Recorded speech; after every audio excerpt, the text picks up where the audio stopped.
O primeiro lugar onde chegou a família de Lehi foi chamado por eles de a Terra de Primeira Herança. Não há menção de frio, gelo ou neve, e o clima parece ser tropical ou semitropical. Muitos acreditam que não havia outras pessoas aqui a não ser Lehi e sua família. Porém, isso não é verdade. Já havia culturas aqui na Mesoamérica. Temos a tendência de pensar que quando Lehi e sua família aqui chegaram, essa terra estava vazia e desabitada. Mas ao lermos o texto no livro de Mórmon, aparentemente fica claro que haviam outras pessoas aqui. E Lehi e seu grupo descobriram esse fato rapidamente. Jornada de Fé. O Novo Mundo.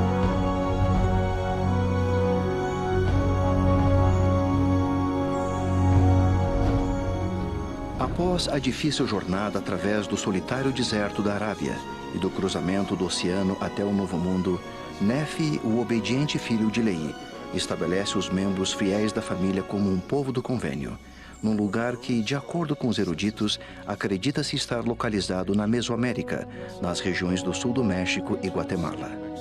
A família de Lehi rapidamente descobre, tal como os israelitas, ao entrar na terra de Canaã, que outras culturas prósperas lá existiam, culturas cujas crenças religiosas eram muito diferentes. O desafio deles, tanto quanto o nosso, era que, embora vivessem em um mundo que continuamente tentava-os a fazer o mal, eles deveriam guardar os convênios feitos com Deus. Em 600 a.C., haviam pessoas vivendo nessa região. Eles encontraram outras pessoas e, com o passar do tempo, começaram a integrar-se com esses diferentes grupos. No século VI a.C., na Mesoamérica, observamos um desenvolvimento cultural muito grande. Eles encontraram uma civilização complexa que já estava numa trajetória florescente, que mais tarde seria a civilização maia e outras culturas. Em 1830, baseado nos recursos disponíveis, Joseph Smith não teria tido conhecimento dessas culturas. A última vez que contei, haviam como 65 ideias ou hipóteses diferentes referente a onde o grupo de Lehi chegou na costa oeste da América. Não há problema em especular, mas cientificamente falando, isso não ajuda no progresso desse estudo. Temos aprendido que devemos estudar exaustivamente sobre esse assunto. Devemos ver todas as possibilidades, toda a informação. Verificar se há um lugar onde ambas as culturas e a geografia se encaixam. Baseado no que foi encontrado, a Mesoamérica é o candidato mais forte dos locais do livro de Mórmon. A grande maioria do livro de Mórmon passou-se no Novo Mundo e as evidências indicam que aconteceu na Mesoamérica.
O primeiro passo ao observar a geografia do livro de Mórmon é começar com o texto, obviamente, pois o livro de Mórmon é a autoridade no que diz o livro de Mórmon. Devemos criar uma geografia baseada no livro de Mórmon e depois tentar encontrar um local onde ela se enquadra.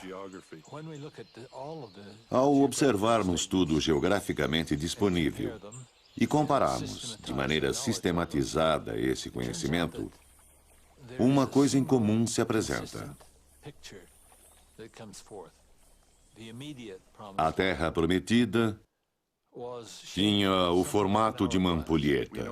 Sabemos que existe uma terra ao norte e ao sul, e entre os dois tem uma área relativamente estreita de terra. Era uma terra consideravelmente grande, e a questão do seu tamanho é crucial ao nosso entendimento a seu respeito. A única ferramenta que temos para medir área ou dimensões é o tempo de viagem de suas jornadas. Em média, a maioria dos grupos em qualquer parte da Terra viaja aproximadamente a distância de 24 quilômetros por dia. Viajando da terra de Nefe à terra de Zaraenla, nos é relatado que demorava 21 dias. E para um grupo de 200 a 300 pessoas com rebanhos e gado, você pode deduzir que seria no máximo uns 320 quilômetros. Algumas centenas de quilômetros, uns 200 para a parte estreita da Terra. Seria mais ou menos de 960 a 1.600 quilômetros de cima até embaixo.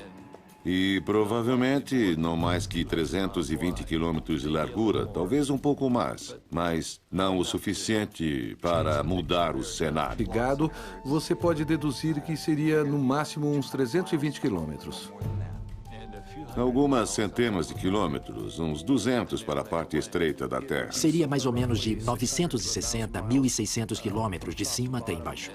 E provavelmente não mais que 320 quilômetros de largura, talvez um pouco mais, mas não o suficiente para mudar o cenário. A distância através daquela parte estreita de terra é difícil estimar, pois temos duas distâncias dela no livro de Mormon, ambas dadas usando o tempo como medida e não distância. A medida é de um dia de jornada para um nefita e um dia e meio em outra seção. Em ambos os casos existe uma linha fortificada. Os dois parecem estar no contexto militar, e quando mensageiros militares estão correndo, eles são mais rápidos do que a população normal viajaria. Mensageiros que eram corredores poderiam atravessar em um dia ou um dia e meio. Mas não corremos hoje como eles corriam naquela época. Tem um outro elemento na área estreita que merece ser mencionado. É algo muito importante. Eles o chamam de estreita passagem. Não é apenas a estreita passagem, ela está dentro da estreita passagem.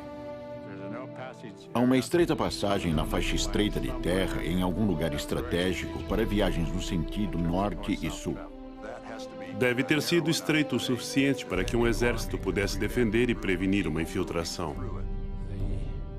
O exército nefita soube que poderia interceptar refugiados que dirigiam-se ao norte. Não havia outro lugar para ir, a não ser por aquela passagem. E eles interceptaram os refugiados. A Terra do Norte e a Terra do Sul são os dois grandes elementos mencionados no mínimo 75 vezes cada. A Terra do Sul estava quase toda rodeada por água. A Terra ao Norte não estava totalmente explorada e se estendia a território desconhecido. É ao norte e ao sul. Não é a Terra do Sul e nem a Terra do Norte. Isso indica que havia algo em ambos os lados de cada um deles. Um rio é mencionado em todo o registro. Esse é o rio Sidom. O rio Sidom é a parte central da terra de Zaraenla. Sabemos que o rio flui na direção norte. Se é um rio, sabemos que tem um vale. Se houver um vale, sabemos que existem montanhas em um dos lados. Os dois maiores candidatos para o rio Sidom é o rio Grijalva, em Chiapas, e o rio Usumacinta, o qual drena as montanhas da Guatemala. Ambos desaguam no Golfo do México. Encontramos uma variedade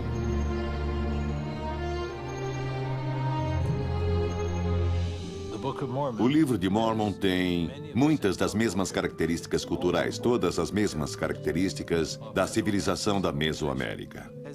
Mesmo que seja interessante falar da geografia e da arquitetura da Mesoamérica em comparação com o Livro de Mórmon, existe um contexto mais rico e profundo que podemos observar sobre as crenças da Mesoamérica, da religião mesoamericana, quando comparados com o Livro de Mórmon. Tem muitas atribuições culturais do Livro de Mórmon que se enquadram no contexto mesoamericano. Uma das coisas muito importantes do Livro de Mórmon é quão bem o Livro de Mórmon se paralela ao que conhecemos da pressão sociocultural que está acontecendo na Mesoamérica. Se você acrescenta aquelas atribuições culturais às atribuições geográficas, faz dele o candidato mais provável. O desenvolvimento da cultura mesoamericana coincide cronologicamente com as datas e eventos descritos no Livro de Mórmon.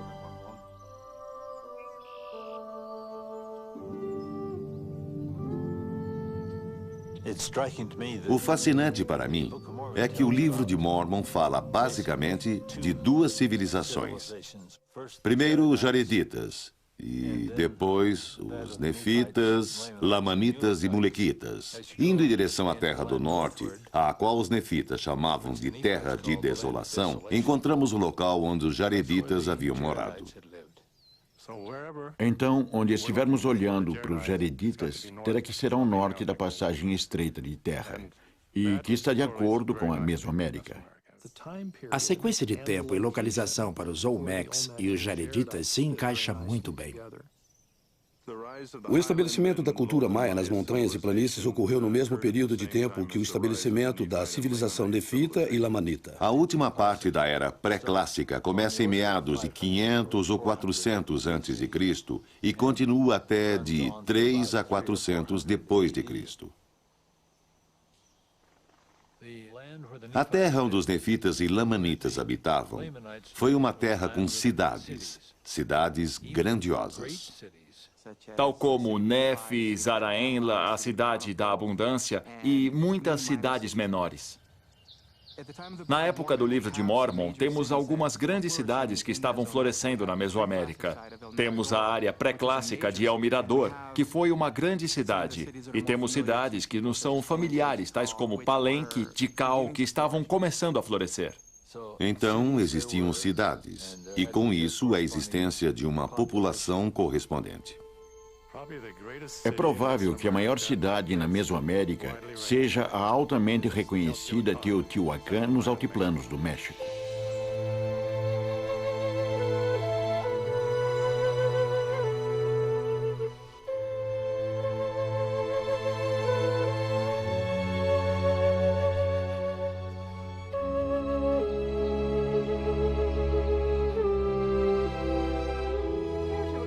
Teotihuacan é uma cidade que surge mais ou menos 150 anos antes de Cristo e aumenta sua população até cerca de 650 depois de Cristo, sendo na época a sexta maior cidade do mundo. Investigações arqueológicas ali têm interessantemente atribuído o crescimento da cidade na época em que a migração nefita vinha da Terra do Sul no meio dos primeiros 100 anos antes de Cristo. Os nefitas, se fossem contemporâneos aos teotihuacanos, teriam com certeza se conhecido. E os nefitas deveriam ter sabido dos teotihuacanos, pois estavam mais ou menos no meio entre Teotihuacan e a vasta área maia nas terras mais baixas. Certamente na Mesoamérica temos muitas cidades que foram construídas de pedra, que foram feitas de cimento. Acho que uma das coisas mais fascinantes de Teotihuacan é que eles eram muito familiarizados com a mistura de concreto com o cimento. Todas as construções em Teotihuacan tinham um acabamento externo de concreto, conhecido como concreto teotihuacano, equivalente ao concreto usado hoje em dia.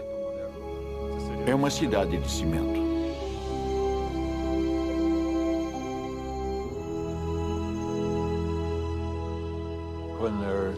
Quando há tantas pessoas envolvidas e tantas entidades sociais com cidades de grandes escalas, tem que haver um governo forte. E todas as civilizações antigas foram governadas por reis. O povo do Livro de Mórmon fazia parte de uma cultura muito complexa. A organização política da Mesoamérica do povo maia, no qual temos um melhor conhecimento e observamos no livro de Mórmon, particularmente entre os lamanitas, tem algumas correlações interessantes. Eles não somente tinham reis, não somente tinham dinastias onde havia herdeiros do reino. O que encontramos é uma conglomeração de cidades diferentes, cada uma tendo seu próprio rei, porém com um rei principal sobre todas as cidades. Então temos Lamoni, que era um sub-rei, e seu pai, que era o rei principal. Esta é justamente a situação que encontramos na Mesoamérica. Uma das coisas que ocorre na organização política dos maias é a visita oficial, algo formal, de um rei para o outro. Uma dessas visitas de Estado aparentemente ocorreu quando Lamoni deveria ter visitado seu pai comemorando seu aniversário. E quando ele leva Amon para livrar seus irmãos, vemos uma outra visita de Estado. Parece que estas visitas de Estado que vemos no livro de Mórmon estão em paralelo aos textos que temos que indicam esses tipos de visitas entre o povo maia.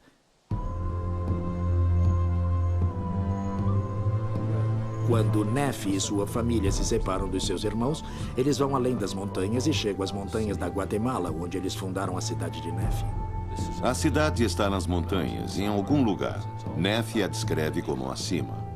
A melhor candidata para a cidade de Nefi provavelmente seria a área de Caminal Ruiu. O livro de Mórmon nunca, de forma específica, menciona que eles se uniram a outras pessoas, mas tudo indica que eles se uniram a outros grupos de pessoas. Caminal Ruiu foi de fato a civilização berço do sul da Mesoamérica, da mesma forma, em muitas maneiras, que a cidade de Nefi.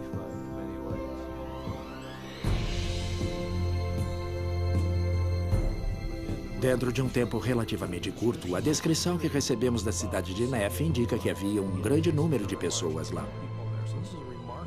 Isso é um fato incrível num período de tempo muito curto para alguém que não somente uniu um número grande de pessoas, mas também os coordenou, os manteve vivendo na mesma área, os manteve com as mesmas crenças, os manteve com o mesmo sistema econômico, os manteve trabalhando juntos ao invés de separados. Nefi foi capaz de fazer isso, de juntá-los.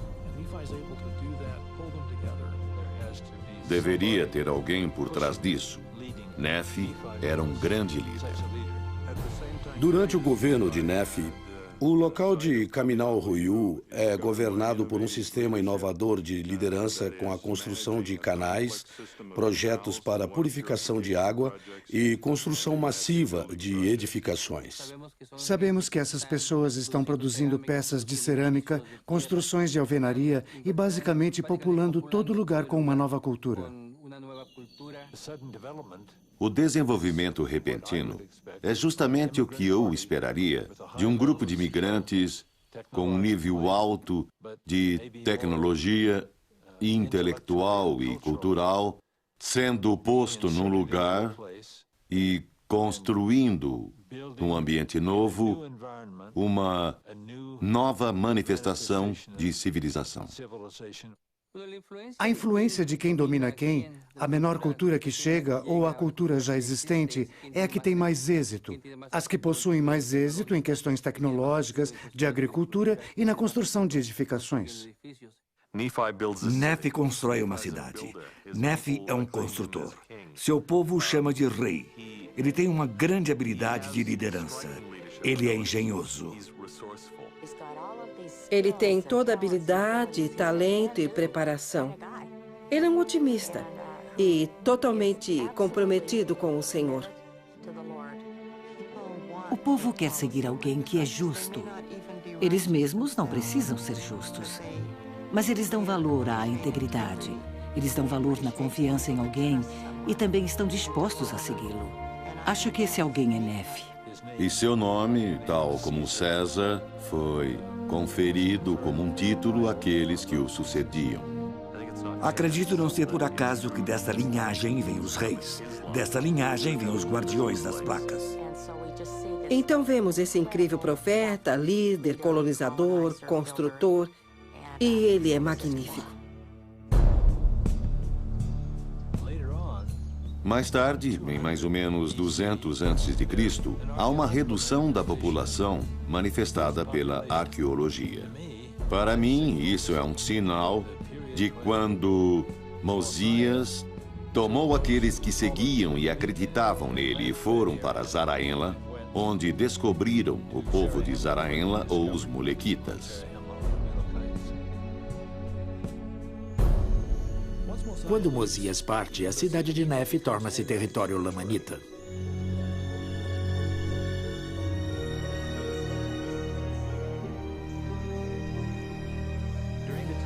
Durante o tempo do Livro de Mórmon, eram falados múltiplos idiomas. Além dos idiomas, houve um número surpreendente de maneiras de escrever dentro da Mesoamérica.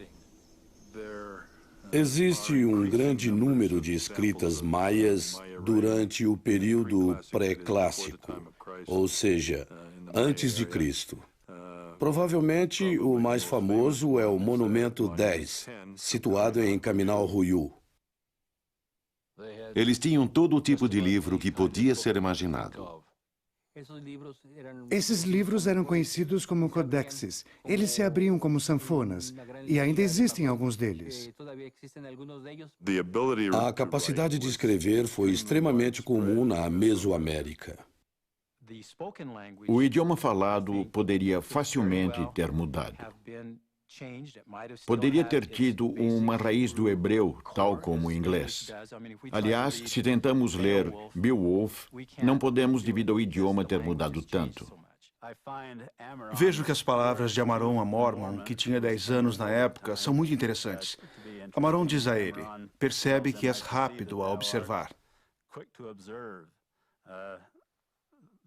O que vejo é que Amaron está dizendo a Mormon: vejo que você aprende rapidamente, isso é bom, pois você terá vários conjuntos de livros em 2 idiomas e muitos dialetos, e em diferentes estágios linguísticos. Boa sorte. Tem um ponto, porém, que é importante reconhecer, pois o idioma religioso é altamente conservativo e preservado. Moroni comenta sobre os caracteres que têm mudado e como os idiomas têm mudado. Nefe, no início da história do livro de Mormon, e Moroni, no fim do livro de Mormon, tendo mais ou menos 1000 anos de diferença, não poderiam ter se entendido. Mormon provavelmente não iria ter falado o mesmo idioma que Nefe, mas ele teria aprendido o idioma e ainda assim poderia comunicar-se.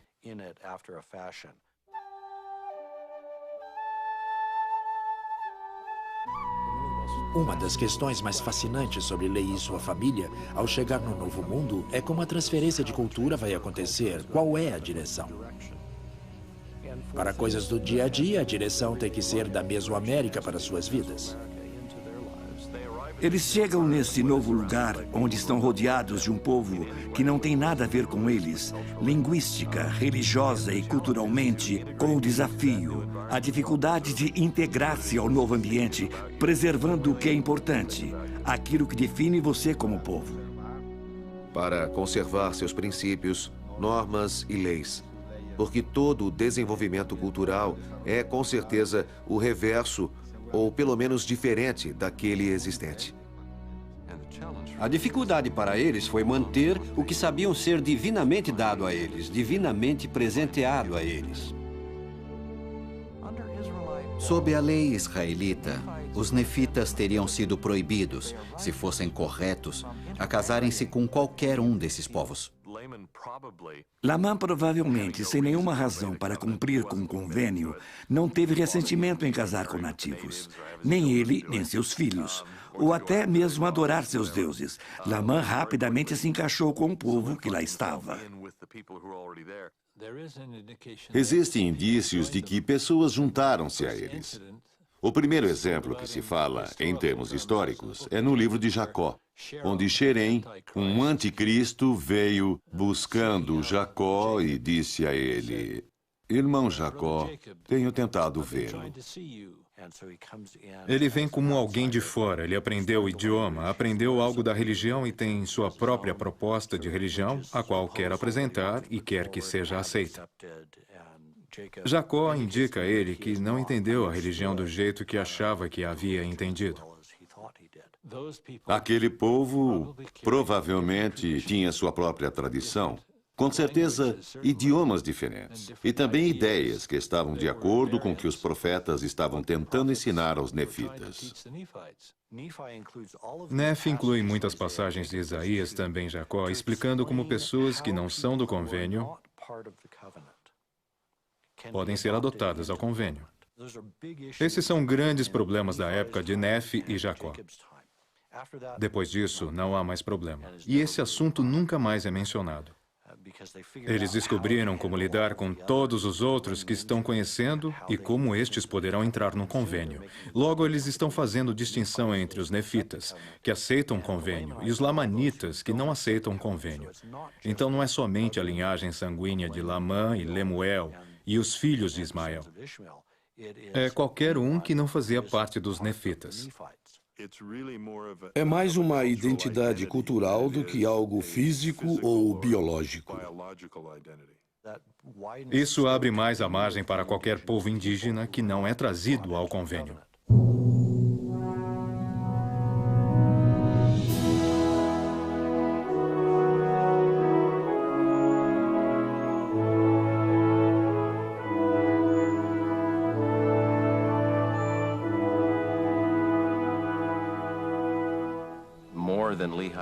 As escrituras nas placas de latão preservaram seu povo mais do que a família de Leí. Eles continuamente tinham que voltar para as placas de latão. Continuamente tinham que voltar à sua herança religiosa para sobreviver como uma sociedade.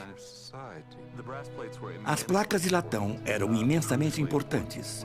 Sabemos o que aconteceu aos bonequitas. Eles não trouxeram nada, nenhuma escritura.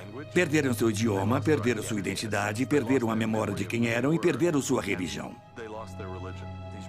As placas de latão tiveram o mesmo papel na sociedade deles que as escrituras em nossa sociedade. Elas aumentam nossa memória, nos fazem lembrar dos acordos de Deus com seus filhos no passado.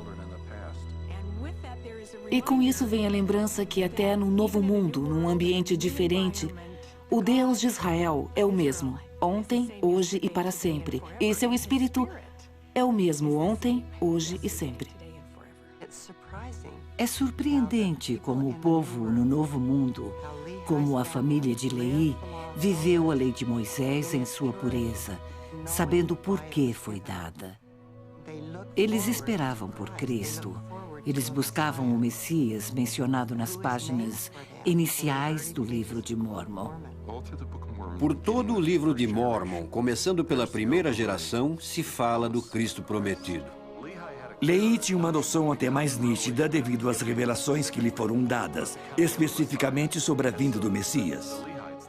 Então os leítas e os nefitas entenderam melhor que os israelitas no Velho Testamento, que a lei de Moisés não era um fim, mas um guia para algo além, que os sacrifícios apontavam a um grande sacrifício que ainda viria.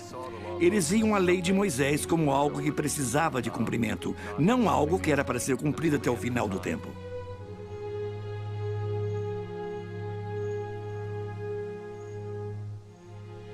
Quando Nefe chega ao Novo Mundo, uma das coisas que ele faz é construir um templo. Isso também é um símbolo tangível da presença de Deus na comunidade. A construção do templo por Nefe não está fora do contexto da Mesoamérica. O templo era a parte central da adoração para as pessoas da Mesoamérica. Lá eram feitos os rituais. As pirâmides encontradas na Mesoamérica não são templos. Elas representam simbolicamente montanhas. A palavra montanha em maia é Huitz, e as pirâmides são conhecidas pelo nome de Huitz. O templo se encontra no topo da pirâmide, e isso é o que constitui o templo.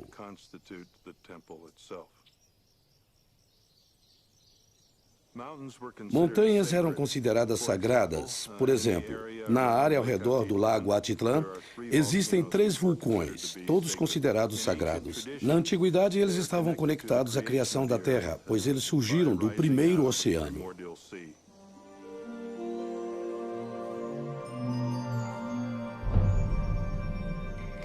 As cavernas nas montanhas eram consideradas os locais mais sagrados, como o Santo dos Santos. A pirâmide maia representava a criação artificial da montanha, e os locais sagrados em cima delas representavam as cavernas. As cavernas eram como portais para o mundo sobrenatural, principalmente o mundo dos mortos. Os maias possuíam um conceito do universo dividido em 3 partes: o céu, a terra e o mundo coberto por água abaixo da terra. Observamos esses mesmos conceitos sendo ensinados no livro de Mórmon. Quando Abinadi está pregando aos sacerdotes do rei Noé, ele diz: não farás para ti imagem de escultura, nem alguma semelhança do que há em cima nos céus, nem debaixo da terra, nem nas águas debaixo da terra. E este é exatamente o conceito do cosmos visto pelos maias.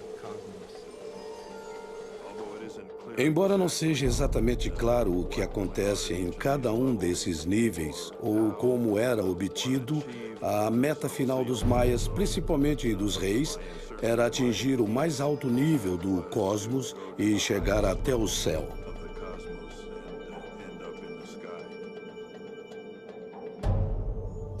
Para tornar-se um rei maia, o processo se iniciava com um nome de criança durante a coroação, onde geralmente recebia um novo nome de uma pessoa importante ou deus, e eventualmente tornava-se um deus. Um exemplo de adoração no templo no período antes de Cristo, na Mesoamérica, pode ser observado na arquitetura maia, onde vemos 3 templos.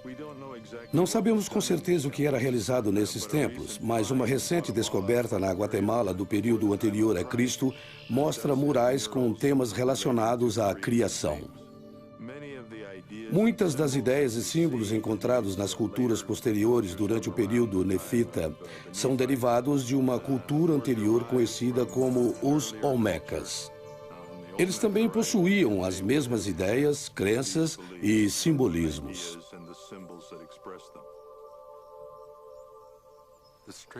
A linha mais reta para alguém seguir na antiguidade, de conversão, de cumpridores de convênio, é através do templo. Os templos são tão importantes para eles quanto o templo foi importante ao rei Salomão. E o templo deles, seu primeiro templo, foi feito de acordo com o modelo do templo de Salomão. Se você está trazendo um povo para o convênio, o que deve ser feito é construir um templo. E então você os leva ao templo. Isso é o que os adere aos novos princípios, ensinamentos e convênios que tinham recebido.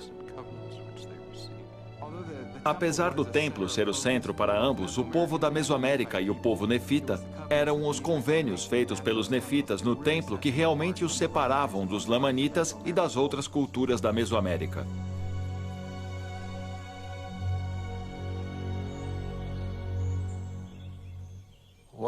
Uma das distinções mais interessantes da cultura da Mesoamérica em todo o tempo foi o grau de concentração nos assuntos religiosos.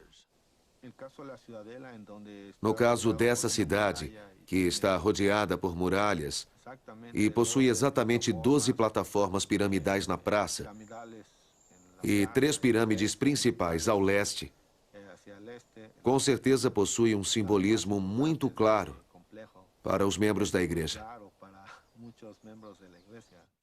O simbolismo mais forte da Mesoamérica está centralizado na ressurreição. O principal dos deuses maias era um deus que morria e ressuscitava. Muitas vezes o vemos saindo da terra. A terra é representada pelos maias como uma tartaruga, ou seja, ao ser ressuscitado, ele emerge do meio do casco quebrado da tartaruga. Mesmo que a história da ressurreição maia seja diferente da crença mórmon, a ideia é que um Deus deveria morrer, ser santificado e ressuscitado para salvar ou criar o mundo, com certeza mostra muitas crenças semelhantes e paralelas. Observamos em ambas as antigas civilizações maias e no livro de Mórmon que a morte e a ressurreição de um deus faz parte do tema central religioso. No livro de Mórmon, temos várias referências em que o povo se torna idólatra. Em muitas partes no livro de Mórmon, eles são advertidos contra a adoração de imagens. Encontramos isso em Mosias 12 e 13, e também em Alma. Quando observamos isso pela ótica das religiões mesoamericanas, parece fazer muito mais sentido. No livro de Alma, capítulo 5, tem um discurso magnífico que fala sobre o renascimento espiritual. Haveis recebido a imagem de Jesus Cristo em vosso semblante? Encontramos na Mesoamérica uma frase na pedra que basicamente fala sobre receber a imagem de algum deus em seu semblante. Isso corresponde a um ritual de imitação de Deus que era típico entre os reis e outras elites, onde usariam uma máscara e literalmente se transformavam em algum deus. Eu acho que Alma estava falando contra isso quando ele perguntou: tendes recebido sua imagem em seu semblante, falando de Cristo? Ao invés de falar a seu povo a imitar algum outro deus, foi dito que deveriam ser como Cristo.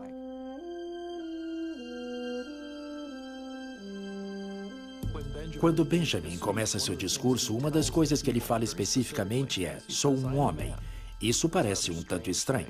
Acho que Benjamin, de fato, estava respondendo ao conceito do rei, ser divino. Ele queria dizer a seu povo que ele não era um rei divino. Os reis maias eram considerados divinos, então uma das coisas que Benjamin queria deixar claro é que o povo entendesse que ele era apenas um homem. Ele está reforçando sua humanidade a seu povo, pois ele não quer que o povo acredite no conceito do rei divino, o conceito esse propagado na área mesoamericana. Isso acontece de novo quando Amon é perguntado pelo rei Lamoni: és tu mais que um homem?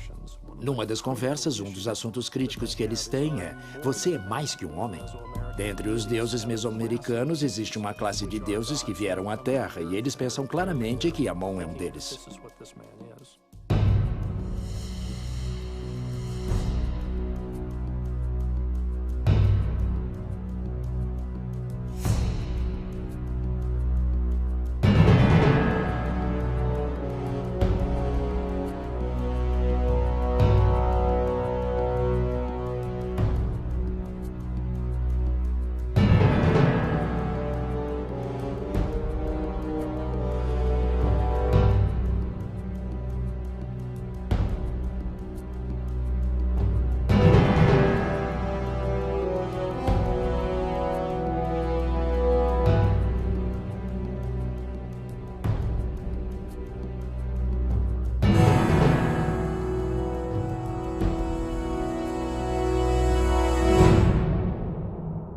Os reis maias tinham uma prática de sangramento, ou seja, dando seu próprio sangue para rituais de sacrifícios em nome de seu povo. Isso era uma prática dos reis e das rainhas, pois as mulheres faziam também, para mostrar que eles eram divinamente chamados para governar. O governante era o mais importante. Quanto mais alto o nível social, mais importante era o sangue dele como oferta. Até onde sabemos, em quase todo o desenvolvimento cultural mesoamericano, existe muito sacrifício humano e normas sociais diferentes daquelas praticadas pela família de Leí e outros profetas. E, com certeza, tiveram muita dificuldade para conservar seus princípios e suas leis. A Mesoamérica acreditava que sacrifício do coração, sacrifício humano e dar sangue era importante para manter sua vida fluindo, para manter seus deuses satisfeitos. O sangramento do governante, basicamente, era um ato de dádiva para que os deuses favorecessem os maias e, dessa maneira, purificassem, dessem fertilidade e tivessem comunicação com esses deuses. Os seus deuses têm dado vida a eles, então eles precisam dar algo em troca para manter a vida contínua. E o que é mais importante do que a vida que Deus lhe deu? Então, eles usavam o sacrifício humano, especialmente o sacrifício do coração, tirando o coração ainda batendo. Na carta de Elamã ao general Moroni, ele indica os problemas que estão tendo enquanto os lamanitas tomaram algumas de suas cidades. Ele diz que eles levaram muitos cativos, muitos foram mortos, exceto os capitães-chefes. Eles permaneceram vivos por alguma razão. Ele diz até onde sabemos que estão na terra de Nefe ou estão mortos. Esse povo é muito inteligente, são sociedades muito avançadas e com isso sabem que o coração é o motor do corpo. Assim, eles estão interessados em remover o coração enquanto está batendo e oferecê-lo aos deuses como uma oferta suprema. Em termos da Mesoamérica, isso é muito interessante, pois os capitães-chefes eram aqueles que possuíam mais valor, pois eles tinham mais prestígio. Então é necessário ter alguém com algum tipo de virtude. Pode ser castidade, pureza, a inocência de crianças, pode ser a força de guerreiros. Os capitães-chefes eram aqueles que você queria sacrificar. Amulek sabe da prática de sangramento feita pelos reis naquela área. Observamos isso no livro de Mórmon, em Alma 34:10, onde diz: porque é necessário que haja um grande e último sacrifício. Sim, não um sacrifício de homem nem de animal, nem de qualquer tipo de ave, pois não será um sacrifício humano. Deverá, porém, ser um sacrifício infinito e eterno. Ele está essencialmente negando a divindade desses reis ao dizer que não é um sacrifício humano que vai expiar pelos pecados do povo. Mas tem que ser um sacrifício divino. Tem que ser o sangue de um Deus. Aí ele especificamente se refere ao sangue de Cristo. É muito difícil para o povo da Mesoamérica largar seus hábitos antigos. Eles sentem que os deuses não vão favorecê-los. Existe claramente um nítido paralelo sobre o coração e as metáforas do coração no livro de Mórmon e a Mesoamérica. Quando você é minoria, é muito difícil manter suas ideias puras.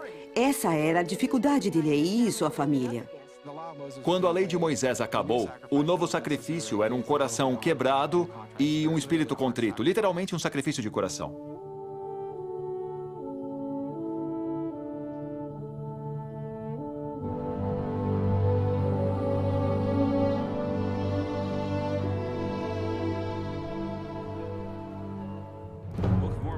O livro de Mórmon começa com um cenário de guerra e termina com um cenário de guerra. O primeiro é a destruição da cidade de Jerusalém pelos babilônios e, no final, a destruição dos nefitas pelos lamanitas. Então toda a narração é enquadrada por guerras. No campo da arqueologia, todos estavam seguros que não houvera guerra na Mesoamérica. Houve guerra. Quando recebemos melhores documentações no período clássico dos maias, vemos que a sociedade inteira foi estruturada em atividades militares. Parece que era uma sociedade altamente militarizada. Foi uma parte íntegra à sua religião, de sua estrutura política e de suas economias. Roubar através da guerra fazia grande parte de sua sociedade. Todos os anos recebemos mais e mais informação sobre a importância das guerras, como eram. Isso é exatamente o que diz o livro de Mórmon.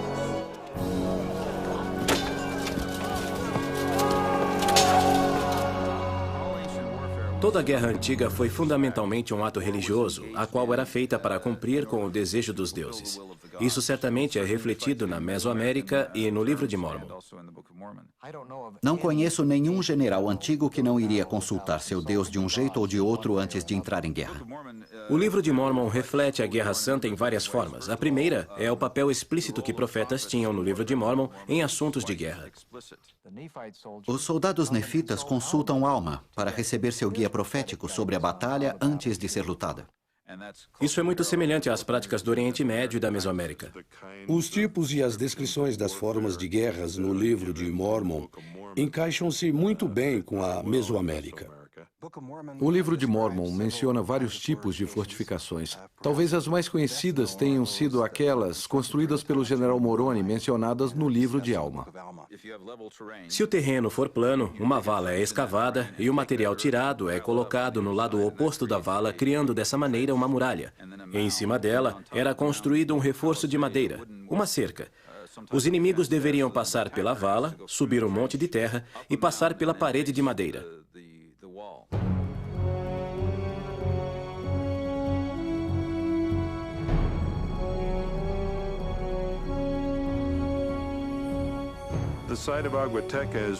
O local conhecido como Aguateca possui uma escarpa ao leste e um abismo natural ao oeste, formando naturalmente uma barreira de defesa onde pedras, flechas e outras armas de guerra poderiam ser usadas caso houvesse um ataque. Para chegar à área protegida, seria necessário passar pelo abismo, onde as pessoas seriam facilmente atingidas. Outras cidades maias, como El Mirador, Tikal, Tintal e Becã, todas possuem fortificações em formas de trincheiras, montes e paliçadas. Portanto, sabemos que cidades fortificadas são comuns na Mesoamérica, tal como descrito no livro de Mórmon. Nas sociedades agrícolas, em certas épocas do ano, é necessário plantar e colher a plantação. Isso é muito importante, pois se você não tirar vantagem dessa época do ano, certamente vai ter problema. As guerras no livro de Mórmon, por exemplo, foram sempre conduzidas no segundo ou no 11º mês do ano. Se sua população estava constantemente de armas em punho, significa que suas colheitas não seriam boas, trazendo fome para a população inteira. Então, com a guerra, também vinha a fome. Algo interessante é que justamente na Mesoamérica, o segundo e o 11º mês são os meses onde os agricultores teriam o tempo e o clima certo para entrar em guerra.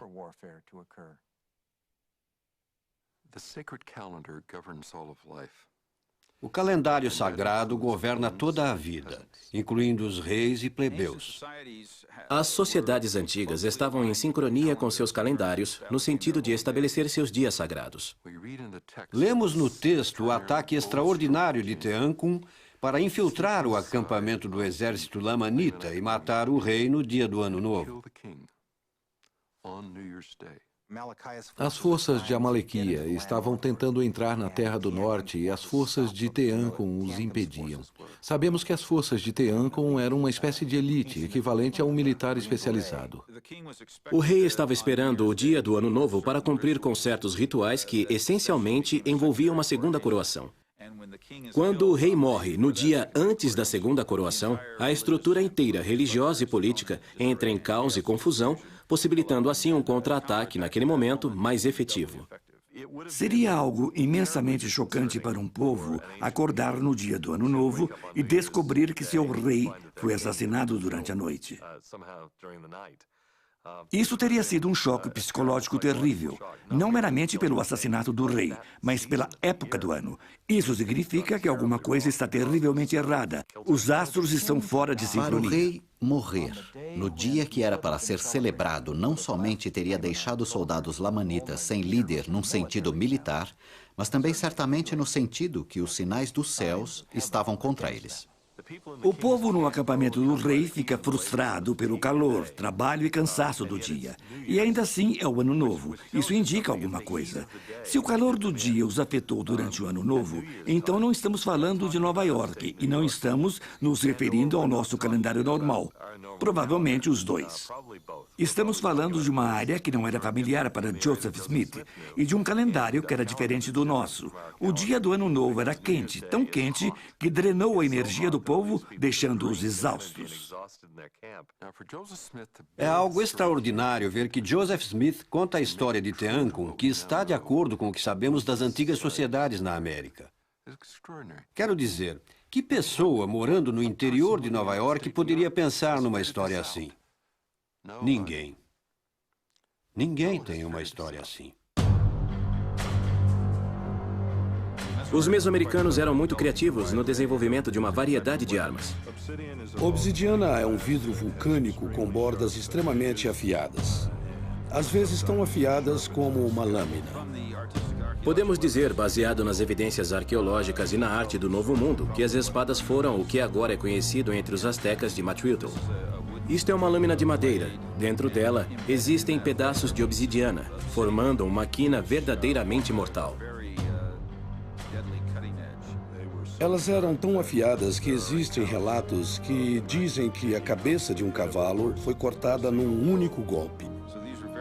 Estas armas eram muito eficientes e mortais, e foram usadas devido aos nefitas terem perdido o acesso a certas fontes de metal, e por isso, não puderam transmitir e replicar sua tecnologia em metais.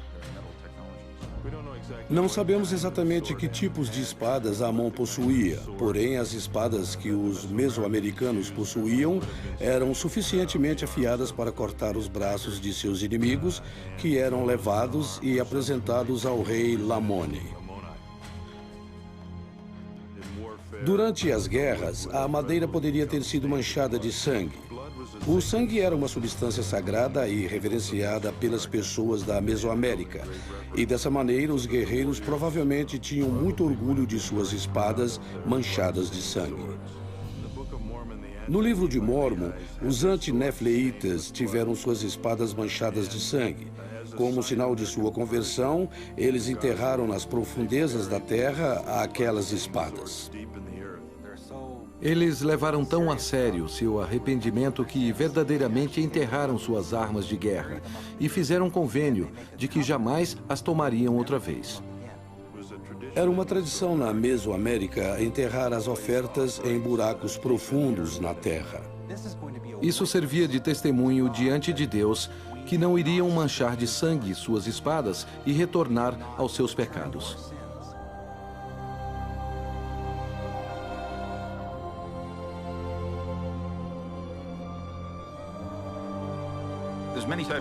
Existem muitos tipos de proteção descritos no livro de Mórmon.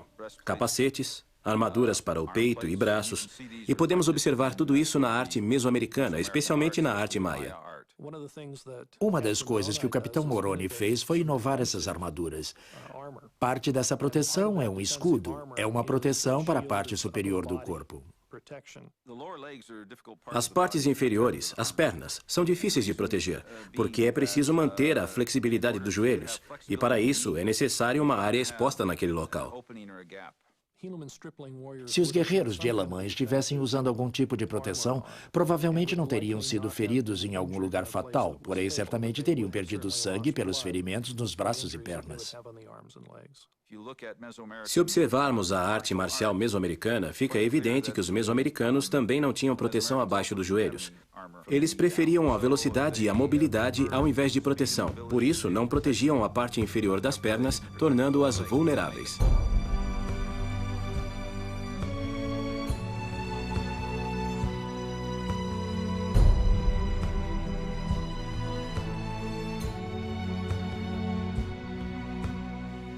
O Capitão Moroni é um dos grandes heróis do livro de Mórmon. Mórmon claramente pensava da mesma maneira. Ele disse, se todos os homens fossem como Moroni, os poderes do inferno estremeceriam. O Capitão Moroni deveria ser como um daqueles líderes que aparece de vez em quando. Simplesmente cheio de carisma. Quantas jovens moças neste mundo estão esperando por um Capitão Moroni? Se todos os homens fossem como o Capitão Moroni... Homens como ele são raros, existem alguns imitadores, mas o Capitão Moroni, no livro de Mórmon, é um líder genuíno com paixão e força para fazer o bem. O Capitão Moroni é o comandante mais famoso do livro de Mórmon. É conhecido por sua coragem, talento militar e também por sua espiritualidade. Ele tem um sexto sentido, é justo, está disposto a confiar nos profetas, ele escuta a voz do Espírito. Ele é o padrão de um general justo, um comandante reto. Ele é o tipo de pessoa que você e o povo seguiria não importando o quê. Ele é muito inteligente, um general brilhante. Ele é um inovador.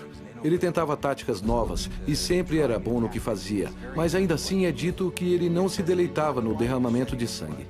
Aprendemos uma boa lição de Moroni, ou seja, ser justo é maravilhoso. Você pode contribuir muito para a sociedade e para o reino quando é justo e habilidoso. É interessante que o estandarte da liberdade, possuído pelo Capitão Moroni, embora fosse tão simples e direto, fosse tão poderoso.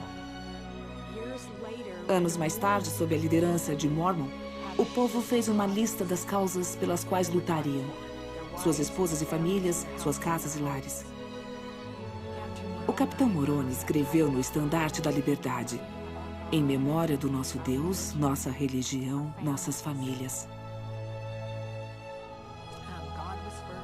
Ao colocarmos Deus em primeiro lugar, as outras coisas se complementam.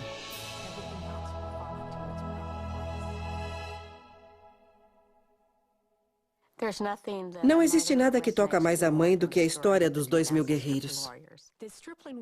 Os soldados falavam sobre a fé de suas mães, mas não consigo imaginar essas mães ou pais sentando com seus filhos e ensinando de uma maneira estruturada sobre a fé. Essa é a nossa esperança para todos os nossos filhos, de que eles possam aprender a ter fé conosco. Esse tipo de fé só poderá ser criada, eu acredito, pelo jeito que uma pessoa vive. É importante falar. Claro que é importante usar palavras, se explicar, dar-lhes a oportunidade de se expressar.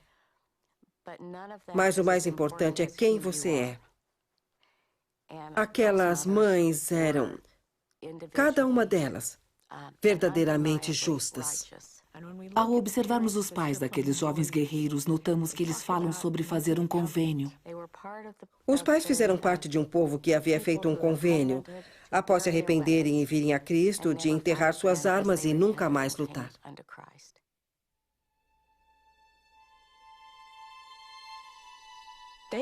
Esses jovens tinham uma fé incrível, tanto que Elamã sente-se fortalecido por causa deles.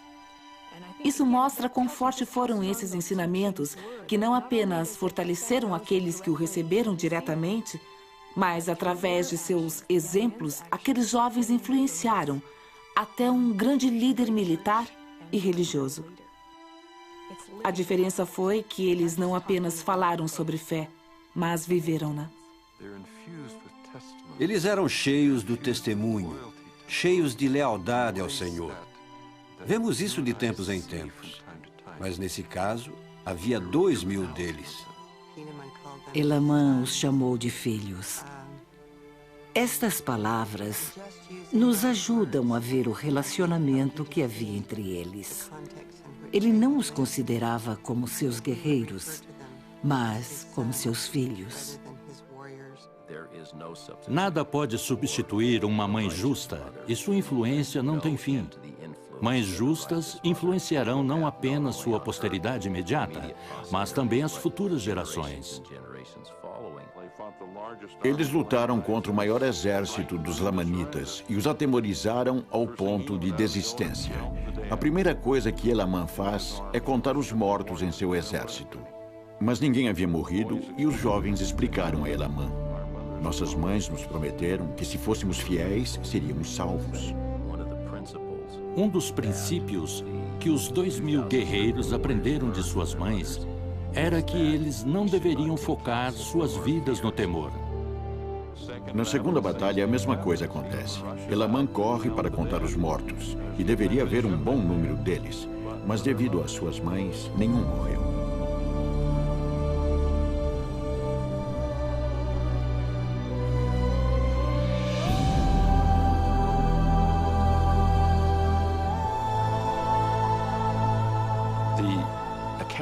O relato do desastre em Terceiro Nef é muito interessante. Parece que poderia ter sido um furacão, ou um grande terremoto, ou talvez uma combinação desse tipo de coisas.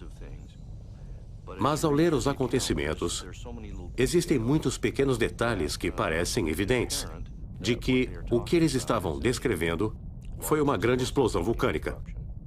A Mesoamérica era uma terra que tinha vários vulcões. É uma das áreas com mais vulcões ativos no mundo. O tremor no Livro de Mormon durou 3 horas. Isso não é típico para um grande terremoto, mas é muito comum para uma dessas explosões causadas pela erupção vulcânica. O maior terremoto registrado na história ocorreu no Alasca, e esse terremoto durou apenas 3 ou 4 minutos, sendo esse o maior terremoto registrado. O vulcão normalmente tem magma e pedra tapando sua chaminé, e demora um bom tempo para que esse material possa ser retirado. Isso poderia ter levado algumas horas.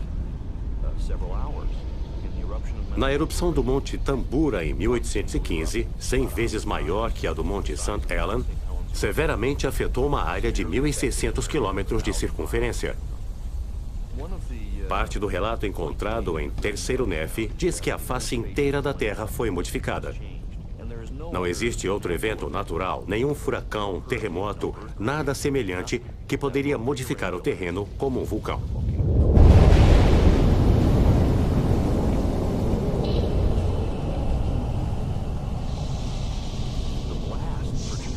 A explosão inicial produz ventos de cerca de 480 km por hora.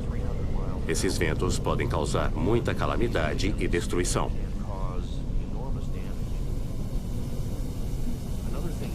Uma outra coisa é produzida com toda essa cinza sendo jogada na atmosfera. O atrito entre as cinzas e as moléculas de ar produzem muita eletricidade estática. A eletricidade estática cria trovões fenomenais, tais como nunca se havia visto antes. Alguns relâmpagos possuem uma forma esférica. Os relâmpagos faziam parte dos acontecimentos durante essas erupções vulcânicas. E até mesmo bolas de relâmpagos literalmente batiam pela Terra. Provavelmente muitas pessoas tenham sido mortas devido a este fenômeno.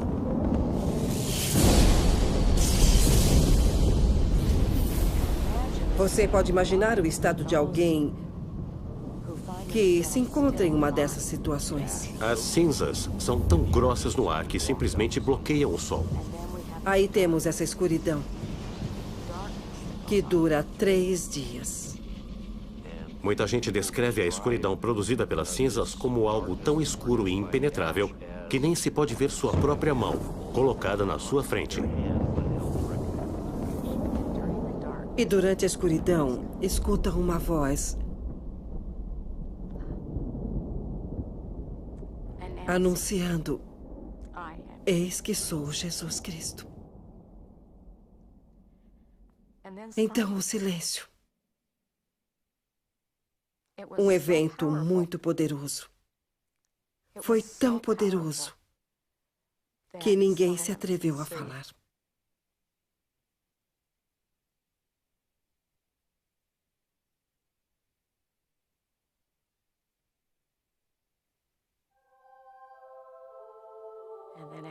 Depois de algum tempo, ele aparece. Ele aparece ao seu povo, agora preparado de um jeito que nem podemos imaginar para vê-lo. Eles são aqueles que escolheram a Cristo. Aqueles que sobreviveram às catástrofes devido à sua fé e retidão. Desde o tempo que Leí e sua família deixaram Jerusalém, a mensagem é que Jesus é o Cristo. Ele é o Salvador do mundo. Para mim, parece que todos os eventos antes de terceiro Nefe nos levam à vinda do Senhor no novo mundo. Essa é a mensagem mais importante do livro de Mórmon. O Salvador cura este povo de 3 maneiras. A primeira é criar uma ponte entre o abismo, crescido por séculos, entre um e outro lado da família, da qual nasceram 2 nações que se mantiveram em conflito durante todo esse tempo. O Salvador fala ao seu povo sobre união, a união que existe entre o Pai, o Filho e o Espírito Santo, sendo esses 3 um só Deus. Ele cura as pessoas do sentimento de estarem no lugar errado. Ele deixa muito claro que ele deu esta terra como sua herança. Eles são um em propósito e mente. Eles se tornam como o Pai e o Filho. Eles se tornam unidos. A terceira cura que ocorre é o perdão dos seus pecados. O Salvador vem para libertá-los de si mesmos. Eles o conhecem, o adoram. Cristo veio até eles.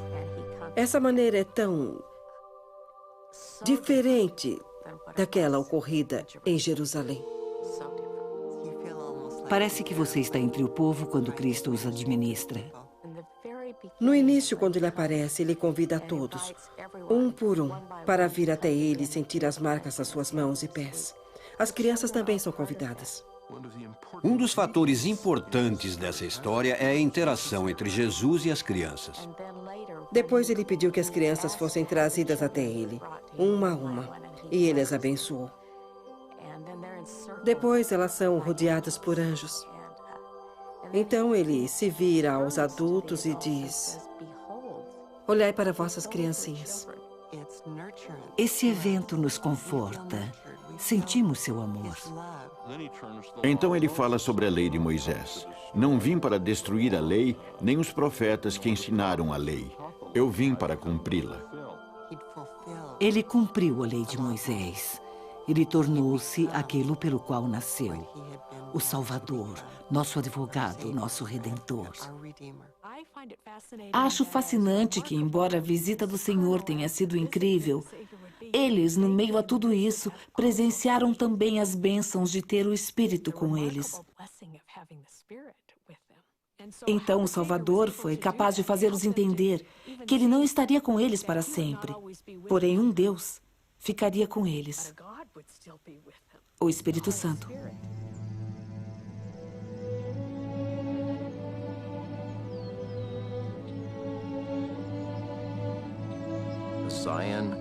Os ensinamentos de Sião, ou uma sociedade de Sião, começa no coração dos indivíduos. Temos que estar dispostos a sacrificar tudo o que for necessário para guardar os mandamentos do Senhor. Temos que fazer todo o possível para ter um coração quebrantado e um espírito contrito. Pelas minhas pesquisas, vejo que o único governo estabelecido pelo Senhor e que continuou foi o do Quórum dos 12. De maneira geral, essa ordem era inferior numa instituição social que quase nem precisava de governo. É impressionante que por muitas gerações tenha sido registrado que eles viveram em paz. Eles compartilharam seus bens e não havia discórdia entre eles. Isso não acontece normalmente. É óbvio que esse evento foi extremamente poderoso, tão forte que até mesmo o seu relato pelos pais teve uma grande força na transformação do comportamento, até mesmo da próxima geração. Se seguirmos os conselhos do Espírito Santo, não precisaremos de muitas regras e regulamentos. Quando você tem esses dois elementos na sociedade, o amor a Deus e ao próximo como a si mesmo, então não há necessidade de muitas leis. A chave era que eles tinham tudo em comum. Eles se preocupavam com todos da mesma maneira que se preocupavam consigo mesmos. Não existia inveja. Não havia inveja, brigas e contenção. Tudo que possuíam era em comum. Eles haviam consagrado. Haviam feito convênios e se consagrado. Trabalhavam arduamente. Não era uma vida fácil. Eles reconstruíram suas cidades, estavam muito ocupados. Com certeza eram felizes. A felicidade verdadeira significa que você está trabalhando junto com outros, que está ocupado. Uma das razões pela qual a lei não precisava ser imposta interna ou externamente era que a lei estava gravada em seus corações.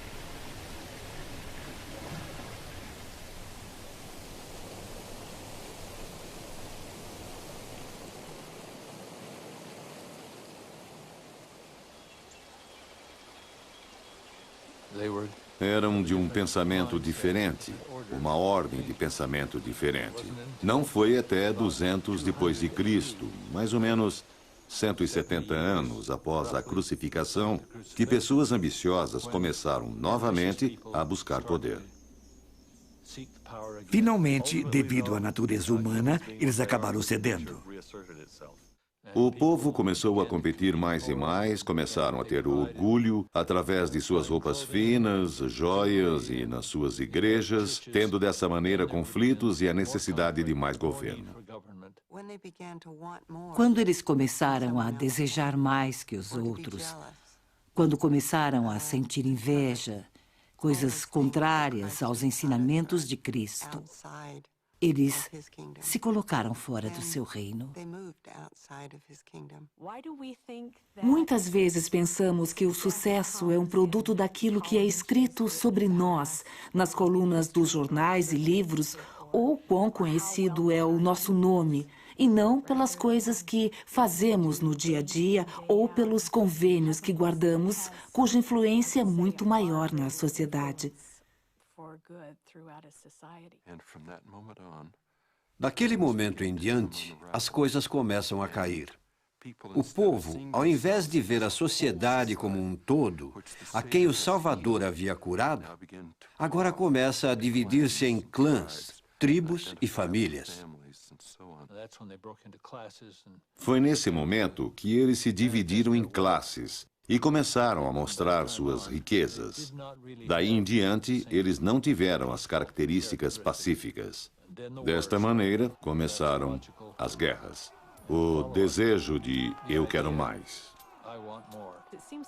Parece que quando esse período começa, a queda é muito rápida. Eles tomaram a decisão de ir contra os antigos ensinamentos. É justamente isso que faz a situação ainda mais trágica. O que aconteceu em sua sociedade é semelhante ao que acontece em nossas próprias vidas. Uma decisão por vez. O mais importante são os seus egos, e por isso eles retrocedem para onde, social e tipicamente estavam. Contendas, dificuldades, guerras, brutalidade, ciúme, imoralidade e orgulho. Uma coisa que podemos observar na vestimenta dos maias, daqueles que eram nobres, era o grande ego e orgulho que possuem. Eles querem mostrar todas as joias, os deuses, os objetos, imagens, e as construções têm um ar ilusionário para representar seu ego, seu orgulho e toda a riqueza que possuem. Com o orgulho prevalecendo, eles começam a competir uns com os outros, conduzindo-os à guerra, e a guerra os conduz à destruição.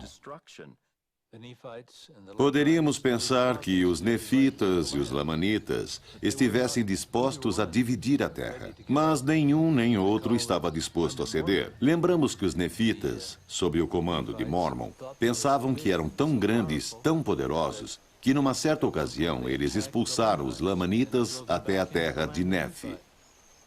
Eles pensavam, podemos conquistar nossas terras novamente. Porém, a próxima onda de lamanitas colocou-os de volta onde estavam. Nenhum deles acreditava que perderia. Mormon era incrível. O encontramos pela primeira vez quando tinha 10 anos, sério e de percepção rápida. Ele nunca viu uma sociedade justa, nunca passou por esse tipo de coisa. Ele viveu bem depois dos nefitas fiéis. A maior parte de sua vida foi em meio à iniquidade.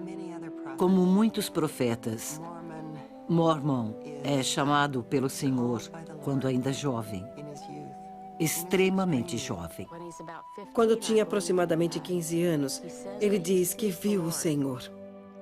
Diz que provou e conheceu a bondade de Jesus. Essa frase é incrível. Foi isso que provavelmente continuou renovando a fé que tinha em seu povo.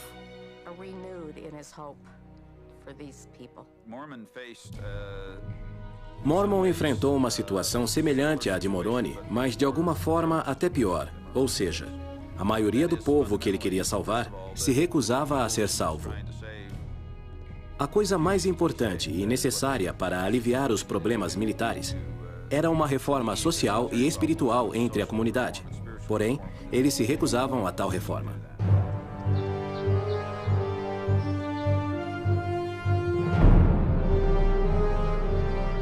Mormon fala sobre uma grande revolução em toda a Terra.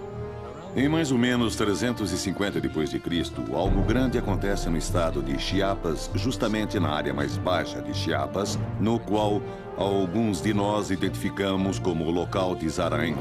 Houve quase um abandono total de artigos arqueológicos naquele local, nas cidades, durante aquele período. Aonde foi o povo? Bem, no livro de Mormon, os nefitas estão sendo expulsos. São expulsos ao norte. Nos próximos 40 a 50 anos, eles são forçados a lutar por suas vidas. Em um certo ponto, Mormon relata especificamente e descreve um lugar onde o povo está indo ao norte.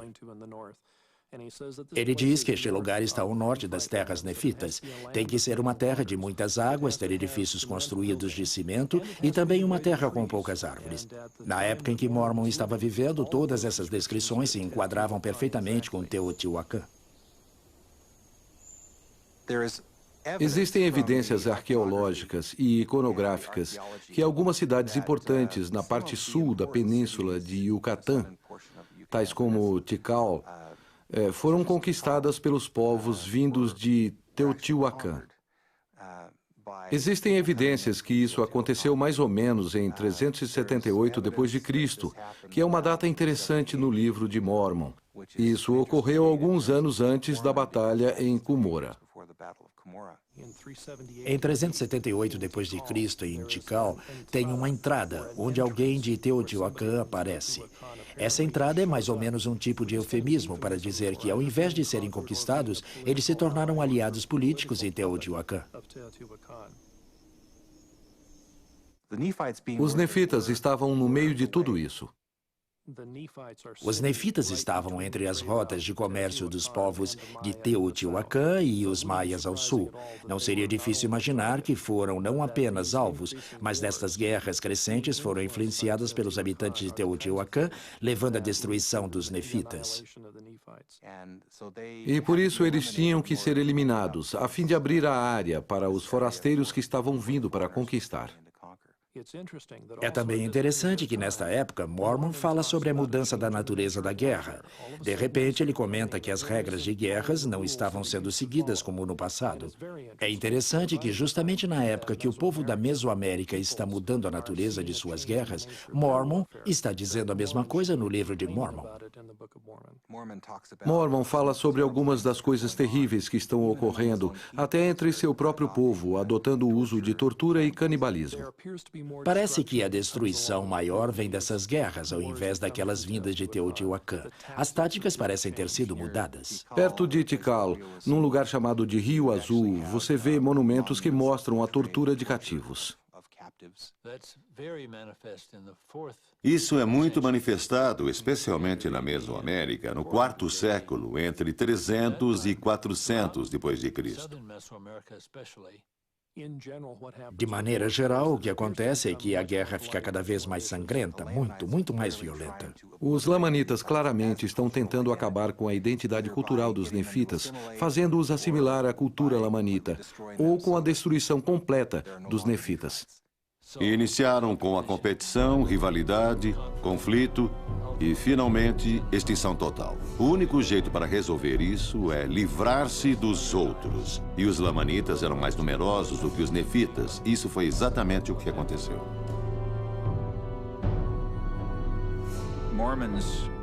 A grandeza de Mormon foi manifesta pelo fato de que ele pôde evitar a destruição de seu povo por tanto tempo. Ele deveria ter sido uma figura legendária por aquilo que realizou nos primeiros 40 ou 50 anos, pois a guerra que eles lutaram durou um bom tempo. Passou sua vida inteira como um soldado, desde seus 15 anos até sua morte. No fim, quando ele finalmente sabe que tudo acabou, ele não fica desesperado, pois ele tem a nós. Acho que Deus nunca causa desespero, pois essa é uma característica de um Deus. Por causa disso, sabemos que ele está cheio desse amor. Mormon foi absolutamente um escritor maravilhoso e um editor incrível. Ele criou a história escriturística mais longa e consistente que temos do mundo antigo. É a obra mais longa de literatura que temos. Ela foi dada a nós por um único homem, olhando a sua religião e nos dizendo que ele pensava ser o mais importante. Ao concluir sua obra, ele volta o seu imenso coração e seu talento para cada um de nós. Ele escreve para nós, pois sabe que iríamos nos beneficiar com seu registro. Ele é tão convincente. Todas as histórias que ele inclui e todas as decisões que ele toma são especificamente para mostrar-nos que Jesus é o Cristo. Mormon é incrível para mim porque ele nos mostra que, embora o mundo ao nosso redor seja iníquo, você ainda pode manter os convênios feitos, você ainda pode se manter acima do normal e ser uma influência para o bem. Quando ele descreve para Moroni que perdeu a esperança, que todos haviam se tornado corruptos, fazendo o mal continuamente e não o bem, ele diz: não posso mais recomendá-los a Deus.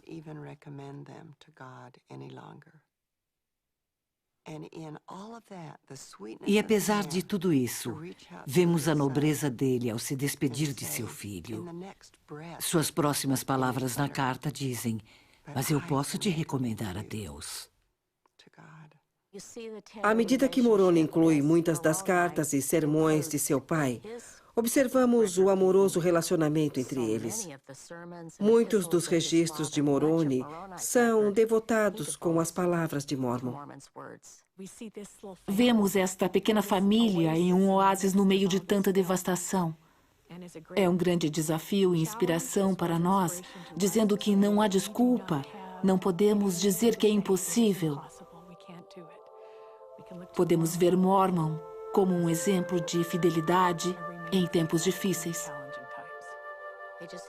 Eles só têm um ao outro. Sabem que têm ao Senhor. Acho que se tem uma mensagem em particular quando Moroni está só pela terra por todos aqueles anos, é quando ele finalmente diz, estou só. Essa mensagem significa que, se estivermos com Deus, isso é o suficiente.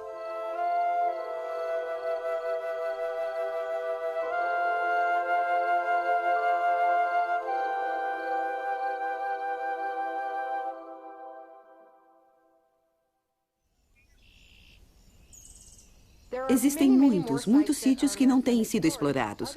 Outros que pensávamos ser muito pequenos. Agora que estão mapeados, eles são muito maiores do que pensávamos. Não são vilarejos. Parece agora que estamos falando de cidades. Tem que haver mais exploração antes de confirmar ou não que a Mesoamérica realmente é o lugar do Livro de Mormon. Mas até agora, baseado nos estudos que tenho visto, as comparações são boas. Dos 200 mil locais que temos na Mesoamérica, a maioria no México, calculo que 300 deles foram investigados. Não busco a arqueologia para provar o Livro de Mormon ou a Bíblia ou qualquer outra escritura. Os entendidos debatem, argumentam, apresentam e desfazem teorias. Então, qualquer pessoa que use o testemunho e evidência científica como prova se encontra constantemente num estado de insegurança. Na verdade, acho que a arqueologia deveria ser usada como apoio para aqueles que já acreditam. Todos temos o direito de acreditar naquilo que queremos, mas não encontramos provas arqueológicas de que as coisas mencionadas no Livro dos Mormons não existiram. Isso não quer dizer que não existe forte evidência para o Livro de Mormon. A evidência mais forte do Livro de Mormon é que sempre ele foi e sempre será reconhecido pela voz do Espírito, que testifica a você que este livro é verdadeiro, que esses eventos realmente ocorreram e que este livro tem um significado pessoal. Existem muitas coisas especiais no Livro de Mormon e não tem nada a ver com sua geografia. A coisa mais importante no Livro de Mormon é que Cristo vive. Cristo vive.